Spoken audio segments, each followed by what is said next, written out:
Dover Motor Speedway is yet another example of how Ross Chastain continues to make enemies. Because we witnessed another Ross Chastain-related event this week, and this time Kyle Larson was more affected. Larson's day had been ruined, and he was furious. On top of that, he did say his harsh words after the race. So fans, stay tuned to NASCAR Zone till the end as we find out what happened at the Dover Motor Speedway. But before we dive into that, do subscribe to our channel and hit the like button.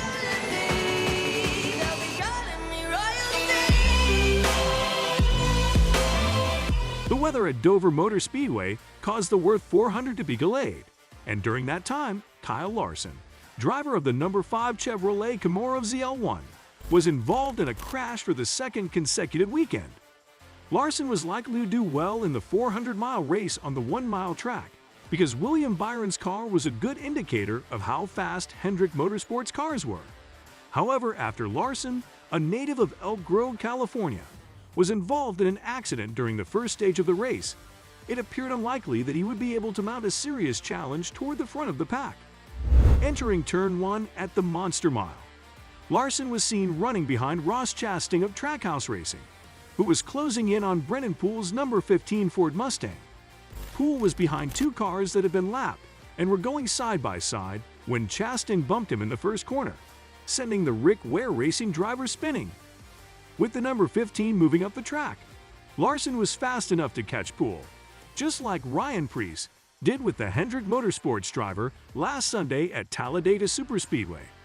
After the race, Poole said, "Yeah, I mean, I'm not exactly sure, but I feel like I just got ran over and just got, as soon as he ran into me, I just got shoved in the corner like way too deep, and I was just immediately, I was turned around." So I think it was the one. Was it the one? Yeah, so, you know, go figure. I mean, just a joke. I mean, 80-something laps into a race, no reason. I was side by side with the 3, just got them outside. There's not like I can go anywhere or give him any more room than what I had, and he just ran me over. So I think it's just kind of pathetic, but I don't know, it seems to be something Ross does a lot recently, so just uncalled for. My first time in a new Cup car, and I 80 laps out for what? For no reason. So.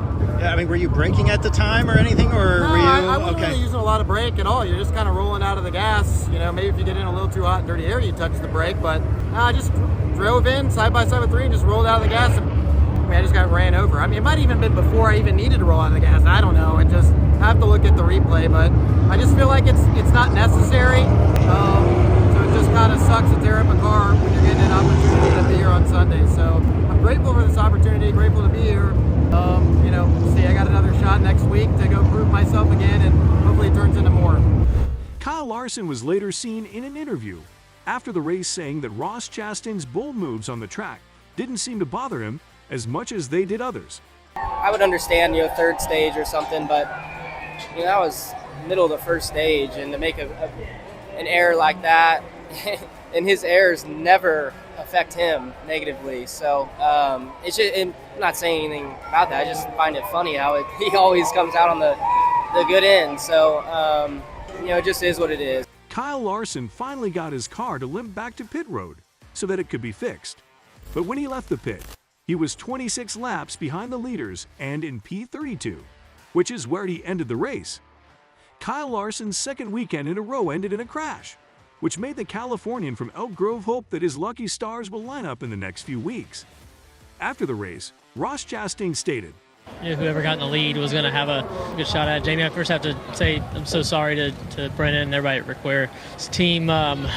I owe a big apology and a bit more. When I get home from Skip Barber tomorrow, I'll head over there and talk to those guys and make some of that right. So, yeah, just gosh, so close. Again, for our jockey Chevy, everybody at Trackhouse with Advent Health, Moose Fraternity, Worldwide Express, and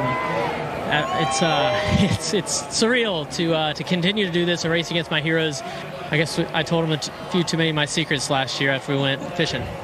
Last weekend, the 30-year-old driver was in an accident with Ryan Preece at Talladega Superspeedway. On Monday, he was seen hitting Brennan Poole. Both accidents were caused by someone else on the track, but in the end, they ruined Larson's chances of winning. The man, who was 30, talked more about his bad luck and said, I just hope our luck turns around soon. I mean, we have the fastest car every damn weekend, and doesn't seem to work out. The NASCAR Cup Series goes to Kansas Speedway next weekend for the Adventhel 400. Now let's take a look at Martin Truex's victory. After his younger brother Ryan Truex won his first Xfinity Series race on Saturday at Dover, Martin was the first car off pit road during a late caution thanks to a two-tire stop. When the race restarted with 7 laps left, he quickly passed Ryan Blaney to take the lead.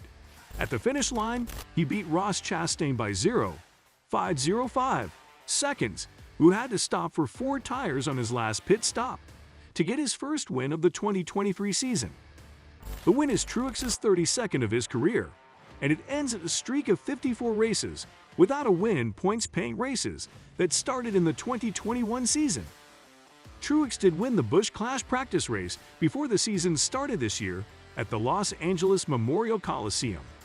Truex has now won 4 times at Dover, which is considered his home track because he and Ryan are both from Marietta, New Jersey, which is close by. Truex said, "It feels incredible." And it feels incredible. You know, it's felt like we've been close a bunch of times, and we gave some away, that's for sure. Thought today, you know, oh man, a late caution, what's going to happen here? But just a great call by James to take 2, and then was able to get a pretty good restart and get Blaney there. He raced me hard, but clean. I'm out of breath of breathing so much Goodyear rubber. But just thanks to everybody that stuck with us, all our fans, Bass Pro Shops, auto owners, racers, Toyota, TRD, everybody that, all my personal sponsors. We knew we could do this. We showed it. We led laps. We dominated races, and it just would never all come together. And I kept saying that we got to just keep doing what we're doing and not overthink it. Blaney finished 3rd, William Byron came in 4th, and Denny Hamlin rounded out the top 5. Christopher Bell, Tyler Reddick, Brad Keselowski, Chris Buescher, and Josh Berry, who was in place of an ill Alex Bauman in his first race, rounded out the top 10. Bauman will miss 3 to 4 races because he broke a backbone in a sprint car accident last week. After the break between stages 2 and 3, the cars in the lead all stop, and Byron is the first one to leave the pit road. On the restart at lap 259, Byron, Chastain, Blaney, and Truex were behind him. With 114 laps left in the race, Chastain went around Byron by going around the outside of him in turn 4. On lap 326, Keselowski was among the first to enter the pit lane for a final round of green flag stops to replace tires and fuel in order to finish the race. Michael McDowell got a pass-through penalty because he was going too fast during his stop. When lap 332's round of pit stops was over, Truex took the lead, followed by Chastain and Blaney. With 25 laps to go, Truex was working hard to keep Chastain from passing him, while Blaney was in 3rd place and Hamlin was in 4th. Joey Logano had been having trouble the whole race, and when he fell on lap 387, it was the 7th time the race was stopped. With 7 laps left in the race, the green flag came back out. During a round of green flag pit stops, Chastain took the lead and easily beat Byron to win Stage 2.